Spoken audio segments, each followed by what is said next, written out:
Badger fans, sound the recruiting cannons ×2. Let's go. We got recruits to talk about, plus a big picture look at the recruiting class and where we're going from here, where we're at, how high we could finish, all of that, plus your comments on Wisconsin, and let's go. You are Locked On Badgers, your daily podcast on the Wisconsin Badgers. Part of the Locked On Podcast Network, your team every day. What's going on, Badger fans? Welcome to Locked On Badgers. I am your host, Ryan Herrings, your host every day, your team every day, this show every day. Really do appreciate everybody tuning in. I wasn't going to go live with this, and then let me pull Justin up as well. Justin's jumping in this show. I wasn't going to go live, and then I got a comment from Shell over in the Discord.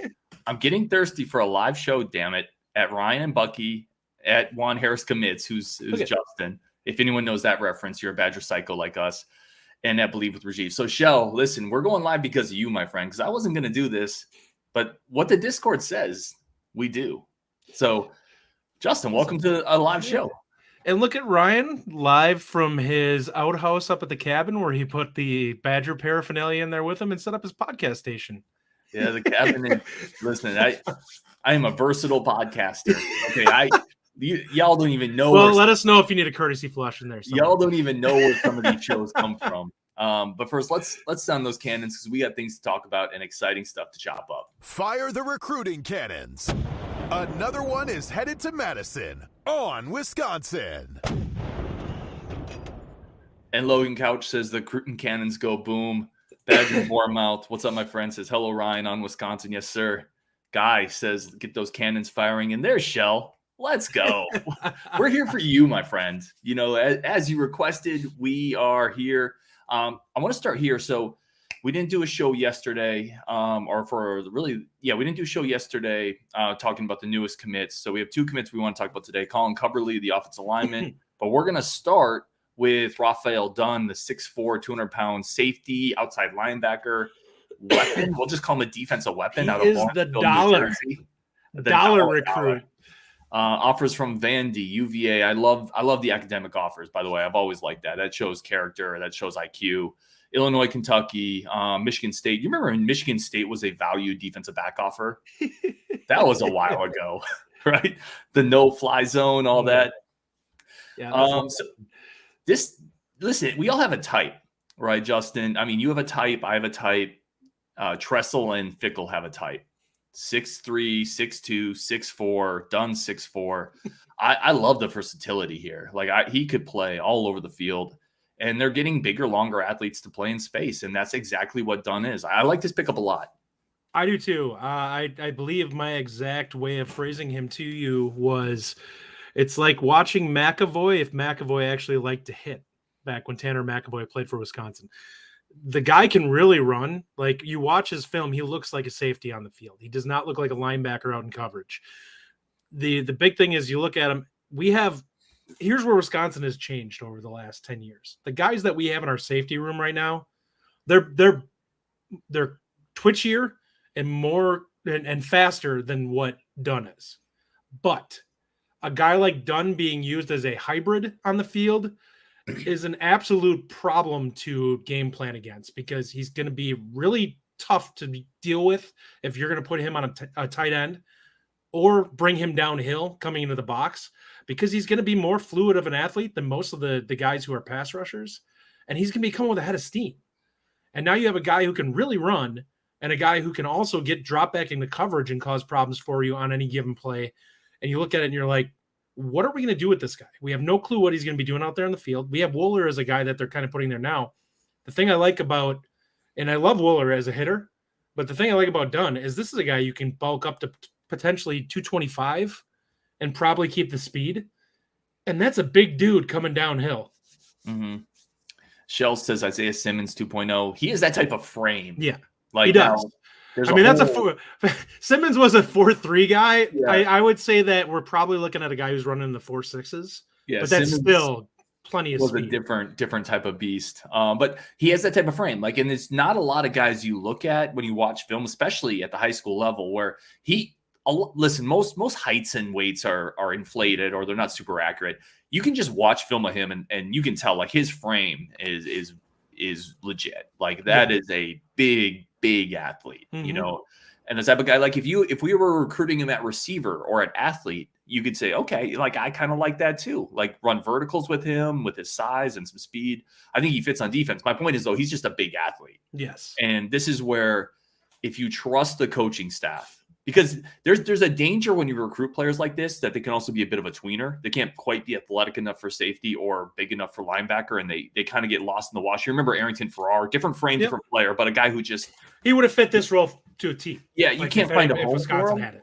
But I trust this coaching staff to find the home for the tweeners, and instead of a tweener, you have somebody who's versatile. That's the difference that I think this coaching staff will exploit. Yeah, and by the way, that's one of the things I love about this staff. And that if they have an athlete that they feel like can provide them value, they'll find a way to use that guy. They won't just be like, well, he's a square peg, round hole. We're just going to keep shifting him around to different positions. They're creating a position for him. That's effectively what the dollar position is. It's we have a guy who's a plus athlete at that position who's probably not quite a perfect fit for safety. He's not quite a perfect fit for a linebacker. But if you use him a little to do a little bit of both of those things, he can be a very, very good piece of the game plan that you have out there on defense. Well, and look at this class too. Heiberger is a really versatile guy, right? Amari Snowden from last year's class, a really versatile guy. JT Taylor, not as big, but could play cornerback or safety. Like they're just bringing in a ton of versatile defenders. And one of the things when we had John Garcia Jr. on a while back, and people who watched us for a while know how sharp he was. He said you need to get these longer guys so that you can get in space with them. Those arms, those frames can all the quick hitting and stuff, the closing speed. Yeah, it helps gunk up the quick stuff that Ohio State does when you can get those 6'4", 6'5" guys that can run in space, right? Those quick screens, those quick, all that stuff that has always given us so much issue. You solve that by getting big athletes who can run and tackle in space. And that's exactly what, if it works, that's exactly what Dunn is. No, I agree 100%. And I actually really like this pickup. I feel like he may not have the rating that people are going to want to see from this type of recruit, because I think he is a little bit of a tweener the way the recruiting services are going to look at him. But I think that his potential down the road is a 4-star type value to Wisconsin in their defensive scheme. So he's a guy, and he's a fairly highly rated guy. I believe he's an 87 composite. So he's not like this guy is a slouch of a recruit. I just think that he projects better for Wisconsin based off how they want to use him than what he's probably going to be given credit for from the recruiting services, because they're going to try to define him a little bit more than Wisconsin's going to. Yeah, I think that's well said. Zach Bart says, a Dunn that's tall and athletic? How the times are changing? Shots fired. Shots fired. Not completely wrong, though. Patrick Portsmouth says he is a good tackler. Yeah, he's physical in space. He really is. He's not super twitchy, which is probably where the difference between him and a guy like Isaiah Simmons, who was the 9th pick in the NFL draft. That's probably where that difference is. But he is really solid in space as a tackler. He has really good hips for a guy who's 6'4". He turns and moves with people really well in coverage. What about Jonathan Casillas? Could he become a linebacker like that? Casillas was a legit 4.3 guy. I mean, he was an undersized 4.3 guy. I believe he ran a 4.3 at Wisconsin. You can try to look it up. I'm pretty sure he did. There's no way he was running a 4.3. He was like 205-pound linebacker. Jonathan Casillas was not running a 4.3. That would be like running. I'm sure that's what they said that he was. I know. No, listen. We're talking back in the recruiting days. I'm pretty sure that it was hand timed, but I bet you he was probably in the mid 4.4s. He was a fast linebacker. He was a fast linebacker. I would listen. Okay. We literally have had Wisconsin guys before that have run in the 4.4s. He was running a 4.3 if he had a wind pack or something stretched to it. Like that, you need anyway. But yeah, they put the umbrella on behind him, man. They had to slow him down. No, that is not a 4.3 dude. Is someone in the chat tell us what was Jonathan? Tell us both. Tell us who was right here. What was Jonathan Casillas running? But either way, my point was more that was another rangy, long type of linebacker. Yeah. I could see he was undersized though. But yeah, I get what you're saying. He kind of fits what you're looking at in this. It's 4.5. That's where the hand time comes in. He was not a 4.3 guy, though. No, that I remember hearing them say that he ran in that time frame. Now, that doesn't mean that it was a legit time. I'm just saying that that's where they put him. And he was probably one of the faster linebackers that we've ever had, which is accurate. at this point, if you think of the guys that have come on the draft even recently. He was very athletic. I mean, him and DeAndre Levy, well, that was a great combination at linebacker going in the Wayback Machine. Beaudragon, other than like one Ohio State linebacker, Ryan Shazier, there really hasn't been a difference in speed at the linebacker position. That's probably true. Listen, Beaudragon, it said Casillas was fast for Wisconsin, not for Ohio State. Zach Bart says he ran a 4.5 at the combine. Listen, that's blazing as a linebacker. All right, we got to take a quick break, come back with a bunch of your comments. We're going to come back. We're going to talk about the other prospect that committed to the Badgers, Colin Cubberley. It just sounds like an offensive lineman. But can't wait to talk about that, see what Justin is add on him. And then we're going to talk a little big picture. Are the Badgers actually recruiting better? You know, is it good to fill up early? We have some stuff we're going to chop up, plus get to your comments, all that and more on today's Locked On Badgers. But first, a quick break for our friends of the show over at FanDuel. And with the NBA playoffs going on right now, it is a great time to make a fast break over to FanDuel. Get your no-sweat first bet up to $2,500 back in bonus bets if your bet doesn't hit. I love FanDuel because it's safe, secure, easy to use, get paid instantly, no more messing around with the phone tag when you win your parlay, trying to get through to some overseas thing that you can't get your money. And it's just painful. It's not worth it. With FanDuel, on the rare occasions that I do win, which is not often anymore because I'm in on the Niners, I'm in on Suns, maybe the Braves will do it for me this year. But on the rare occasions where I do hit, FanDuel instant payouts, easy to use, safe, secure app, plus get your $2,500 no sweat first bet back. Go over to FanDuel.com/lockedon. Get your no sweat first bet up to $2,500 back. That's FanDuel.com/lockedon. FanDuel, the official sports betting partner of the NBA. I want to say thank you again for everybody tuning into the show. Really do appreciate y'all more than you know. Thank you for letting us be a small part of your day. We have 118 people right now watching live, which is incredible because we decided to go live like 3 minutes before the show because Chell wanted it. So that's all for him. And just thank you so much. Justin, we're not going to fire the cannons again. We already fired him once on the show, but Colin Cubberley also committed 6'6", 300-pound offensive lineman, tackle guard. I'm not really sure when I watched the film, to be honest. Where are you at on Cubberley? I think he's a guard. I watch the way he moves and the way he drops his feet. I think he fits the interior a lot better. He's a guy who there's going to be some technique work to do with him, but I think from a physical tools standpoint, you have a guy who's big and strong. He reaches a little bit in his film to finish guys with the upper body, but I think he's going to be a productive player here, and I do like him as an interior guy. I think he fits that spot well. I think he finishes blocks really well, and if you watch his film.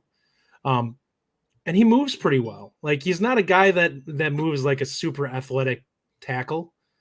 He's one of those guys that you look at and you're like, this is a guy that I could see really being a road grader on the interior as a run blocking guard. Mm-hmm. And a guy I think will do pretty solid in his pass sets and interior. But I think that's likely where they're considering him. And I think that's a win. Like, we have not had a ton of these guys that we look at that day one this guy is a guard for us. We typically in the past 5 years had, okay, let's get a 6'7", 6'8" guy.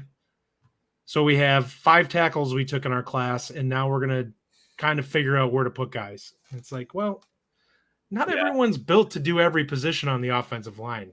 And most of them have been playing tackles since junior high.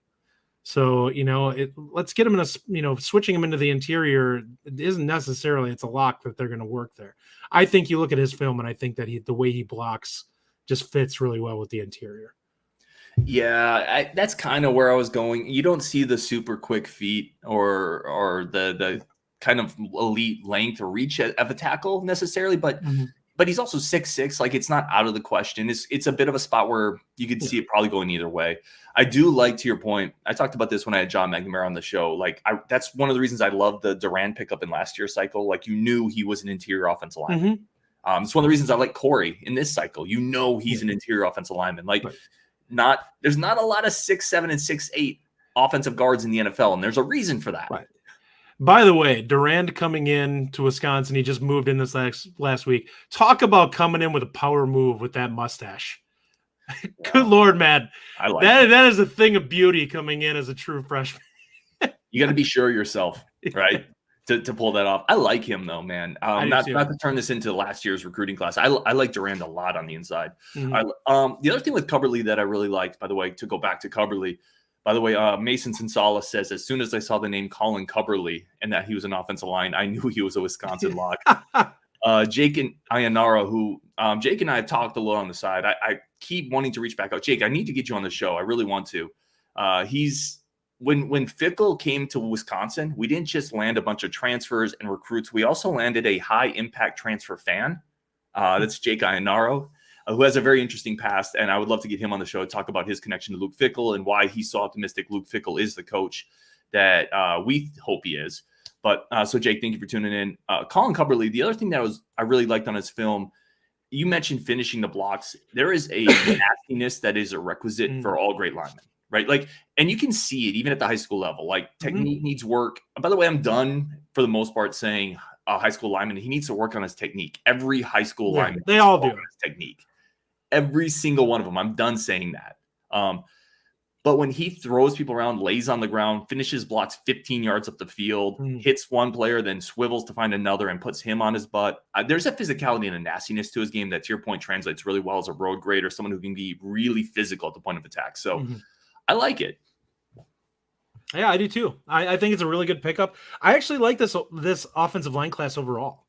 We have one more guy coming in, I believe, tomorrow, Mandel from Minnesota, who is him and is it Ryan O'Connell? O'Connell is from the Tennessee kid, and we're making coming in as well as an offensive tackle, I think. Yeah, those two are the only two that they're considering for the fifth, to take a fifth offensive line. Well, that we know of. Yeah. Well, at this point in time, those are the two that are being most likely that they would make an exception for. So I think that this is a really interesting class. I think it's balanced. I like seeing that we have guys that are kind of set into preset areas. Like, listen, you can cross-train guys and they don't have to be doing the entire offensive line. Like, you can do the 3 interior slots and make it much easier on these guys than having them learn how to be a tackle and a guard. Like, those are two completely different things from a footwork standpoint. Yeah, no, I agree. And one of the things we talked about, Justin, when they shifted from Donovan Harbor and Corey Smith, right? They lost. They weren't in Nathan Roy's top 3. They probably missed on Sexton. That was a whole discussion.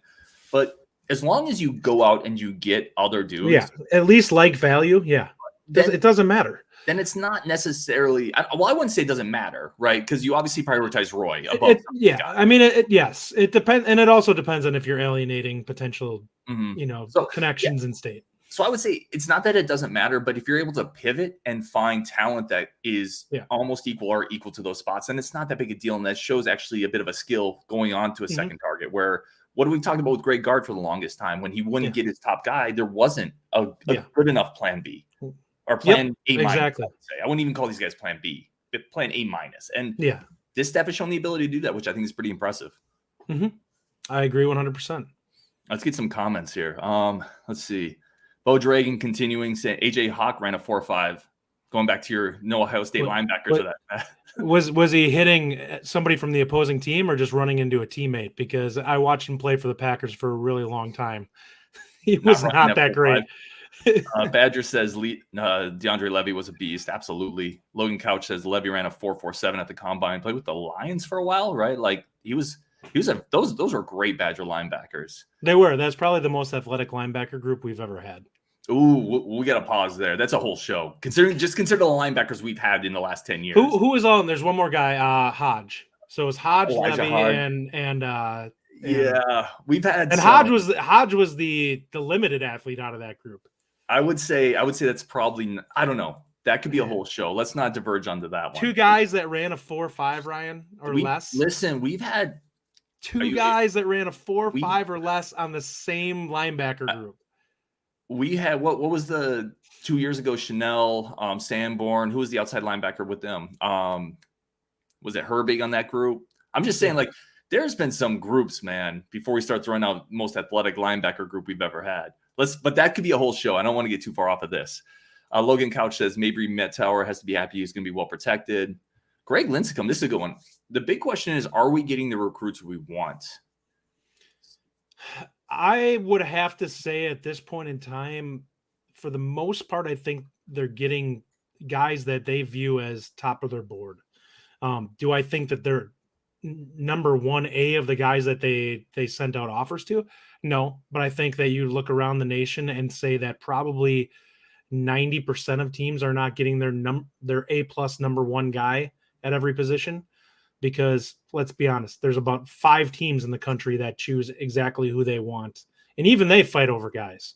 Mm-hmm. So it's really hard to get your A+ number 1 guy on the board. Do we probably have a couple of those guys?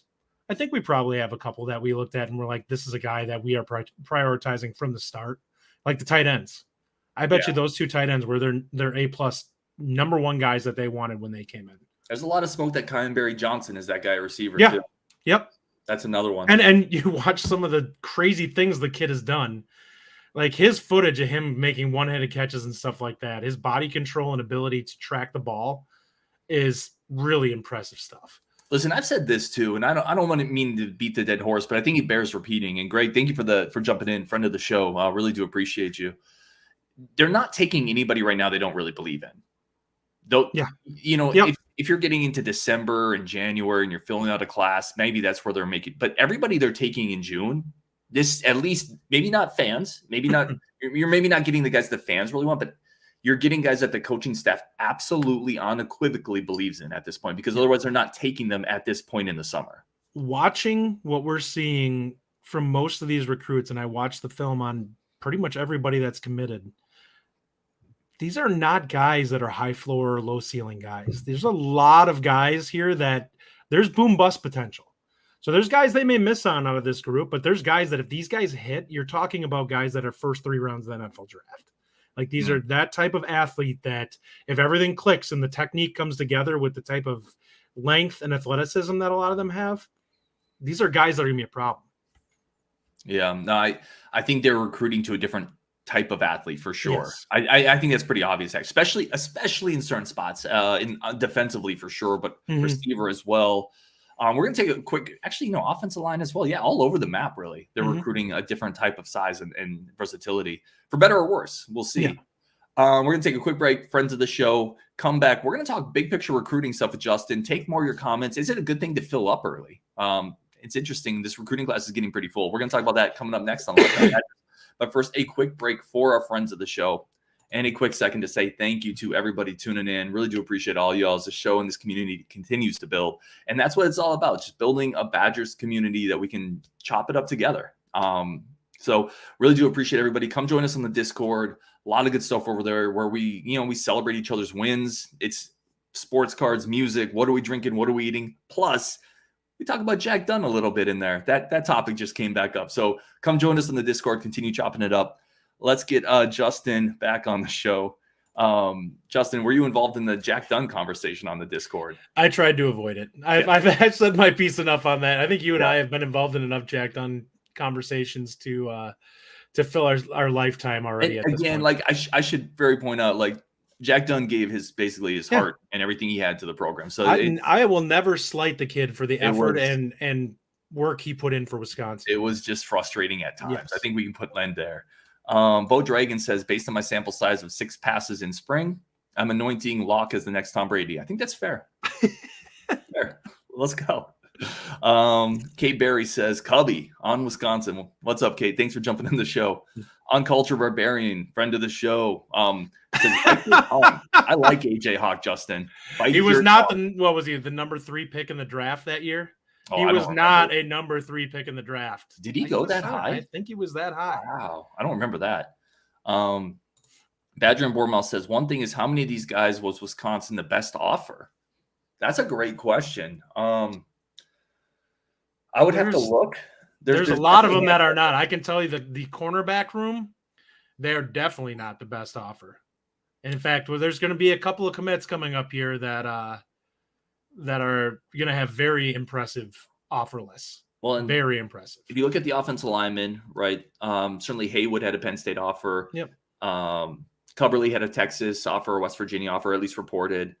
So I would have to look. Haywood had Oklahoma too, didn't he, or something? Haywood had several blue chip offers. Kyan Berry Johnson, he didn't have a lot. Yeah, he was followed early from Cincinnati though, so that was one where they really were in on him early. I think, yeah. So I'd have to look. It's probably half and half-ish if I had to really guess. That's a great question, though. Yeah, there's a couple of pieces in there where they clearly saw potential with certain guys that they just went after. But there's a lot of big offers for some of these commits, and especially guys that will be hitting in the next few years. Yeah, no, for sure. Like there's not very few many weeks, I should say. There's not. Did you say years? Yeah, being super patient. That's not like jumping. You know, Culture Barbarian also said, "I'm glad I found this place. I love the community. Thank you, my friend. You've been a part of this from almost the beginning, I think. So I really appreciate that." Badger Pat 1 says it's amazing how fast they've added offensive linemen. Let's keep the defensive line candidates coming. Justin, this is the spot where going into this recruiting cycle, we talked about how badly you needed to beef up the lines, offensive line and defensive line. Are you getting worried at all about maybe the pace of commitments along the defensive line? There's been they brought in some high chip players here, though. So let's be clear here. Yes and no. There's a few guys that I think are going to pop here in the next couple weeks that I think Wisconsin may get a couple of nice commits.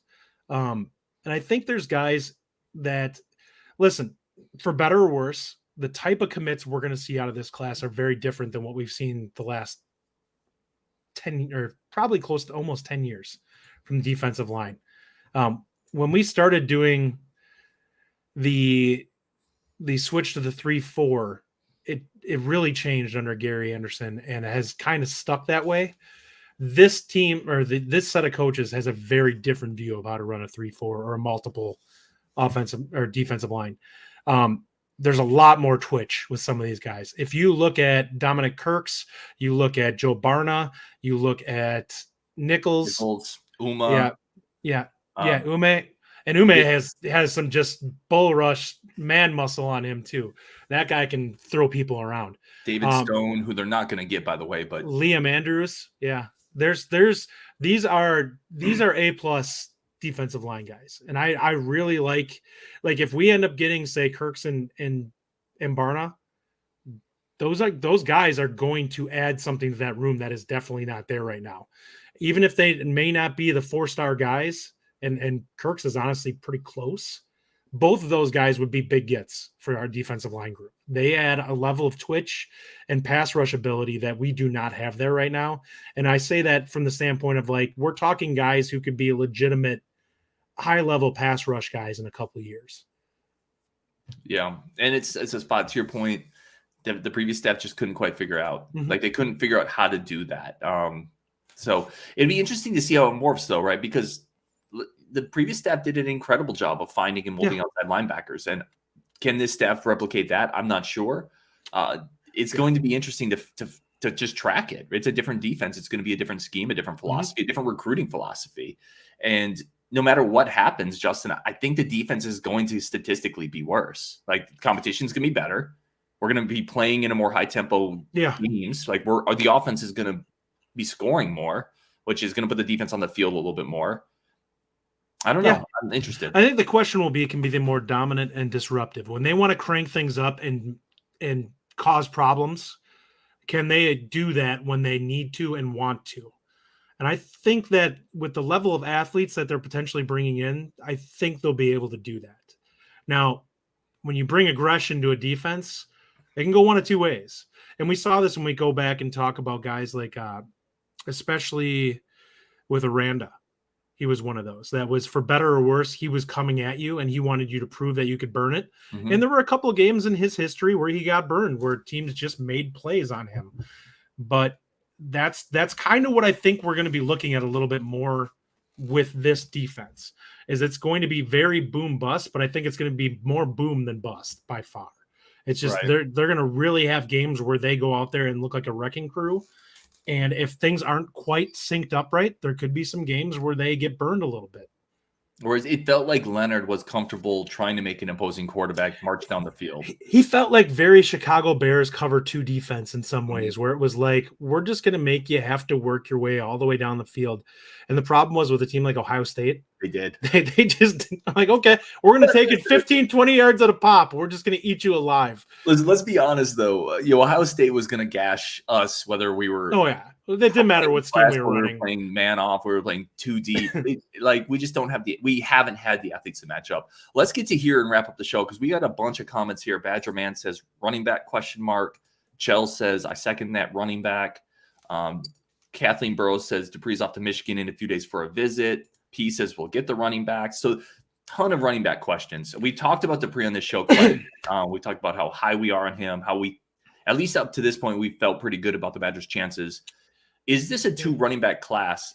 And I want to specifically ask you about Atuka, who's coming off the visit, a bigger running back, shorter.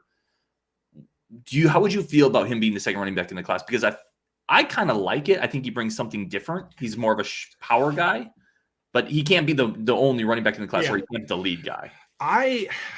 If I'm going to rank my 2 top guys in this class, it's Dylan Jones and Darian Dupree. And they're more similar. I think that Jones is probably a little bit bigger of the back and probably a little bit more of the power guy. But I really like him as a high-level back. Listen, I watched Atuka's film. There's some definite things to like about him. The thing I don't love about him is watching his film. When I see him get to the secondary, normally when you see in high school a guy hit that gash that spot and hit the jets, you see him pull away. And I see him either maintain the same lead or in some cases lose it a little bit. And in high school, that's a little bit concerning to me because if you can't outrun high school athletes, when you get to college, guys are going to run you down quick.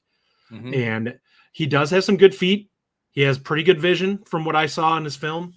And he's a guy that I think will probably be, he's going to have some things you like about him in the college game. I think he's got to prove athletically that he can improve himself a little bit and to be a all-purpose kind of guy.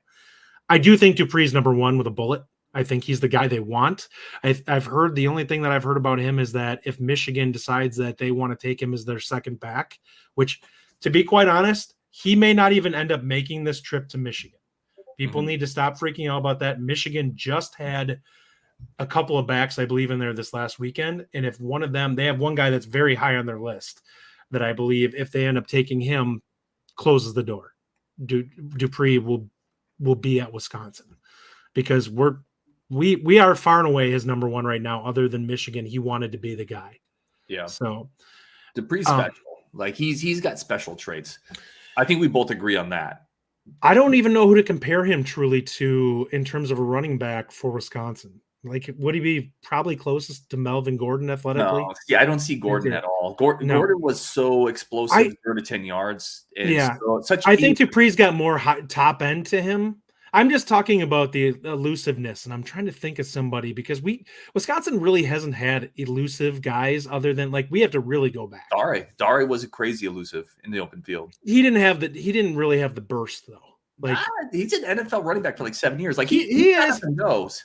He is, but from a product. Well, I mean, maybe we can chalk it up to him not having the team around him to really showcase. But it always seemed like he was a guy who never seemed to quite make as much out of a play as you were hoping he would. Shell says White, which is an obvious one. He is, but I think he's a little bit. He has a potential to be a little bit bigger, and I think they're just slightly different type backs. I think Dupree has a little bit more top end to him.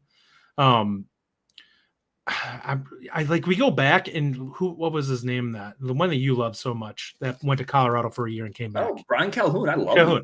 That he's a bigger version of Calhoun in some ways.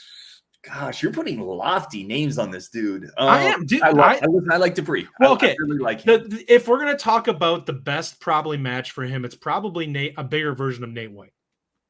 They have very similar things that they do on a field. The vision is there. They're very elusive. They're guys that have some quickness. It's just that White has to put more mass on his frame. That I think that there's a little more strength on Dupree's frame at this point.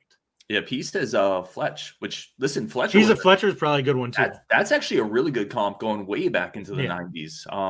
Terrell Fletcher. Yeah, I would have taken 5 more Fletchers since then. So yeah, that's a great comp. I want to go back to, though, Atuka for a second, getting Atuka, because one of the things I talked about with the receiver room is I like how Phil Longo is adding pieces that have different skill sets, right? I think good coaches utilize different skill sets. And if Atuka, one of the Phil Longo criticisms has always been red zone, right? And if this is just a guy, I forget the guy Michigan had like 4 years ago, but they just had like a 250-pound dude who you couldn't stop near the goal line. And Tuca's not going to be that, but he could be our version of that.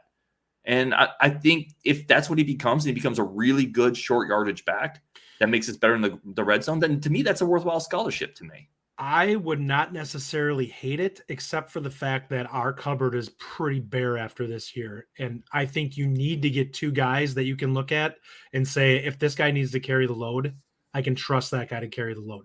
Now, if we were 2 years from now, where we've stocked the running back room, and you have 2 or 3 guys that you look at and be like, all right, these are guys that we feel like are pretty confident that if we had to thrust them out there and say, we need to give you 20 carries, I can rely on you, then I'm cool with that. Then you can start to kind of round out that room and say, all right, now we can take some guys that are maybe more of a specialist type position here, but can be a really high level player at that.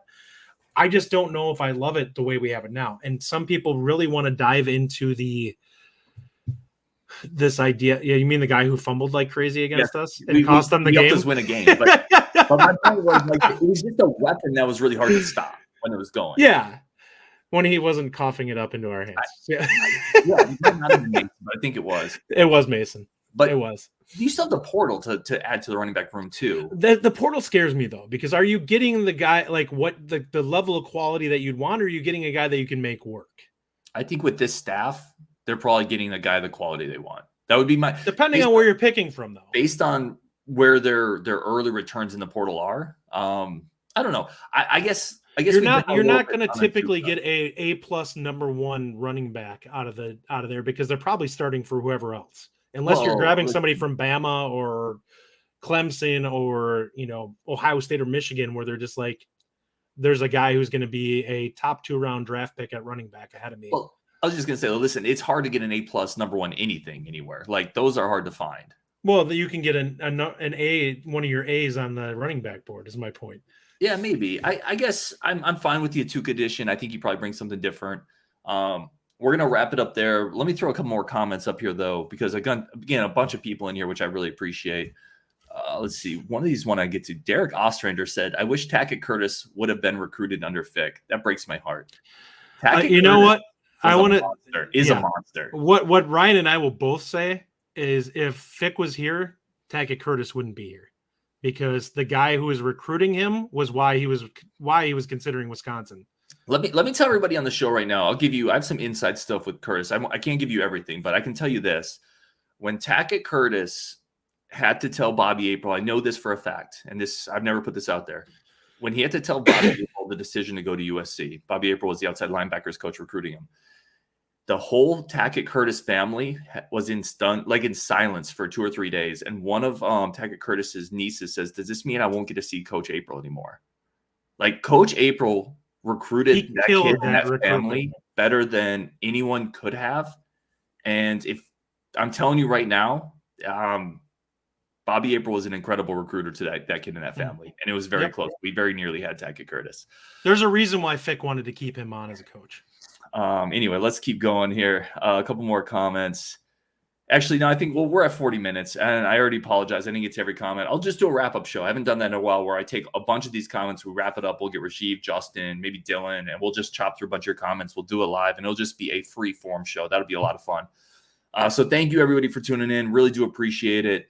Justin, as always, thank you. And let's wrap it up there. We'll talk tomorrow.